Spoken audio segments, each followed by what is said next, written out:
नमस्कार मित्रांनो, एवढ्या टकाटकमध्ये आवरून कुठं चाललोय तर बघा पुढं.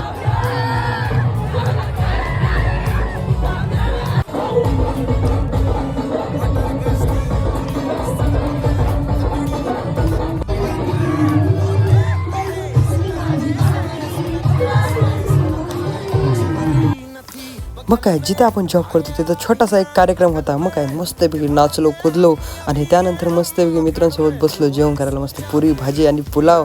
मग काय, ते खाऊन मस्तपैकी चहाची व्यवस्था केली. तर मग आपण झालो चहावाला. सगळ्यांना चहा वाटत होतं एकदम इज्जतीत. आणि त्यानंतर बघू शकता आपला ओघाचा चहा पितो. हे काय, हे आपले सगळे मित्र, त्यांच्यासोबत जरा मस्ती केली. बघा कसे खातायत पितायत एन्जॉय. बघा कसं घेताय खायला. मस्त काय, त्यांच्यासोबत एन्जॉय केलं, मस्ती केली, धिंगाणे केले. एक नंबर जेवण म्हणतात. आणि त्यानंतर गेलो भावानी एका आपल्या कॅमेरा घेऊन आला. मग काय, त्याच्यासोबत चॅनलला सबस्क्राईब करा, कमेंट करा, फॉलो करा आणि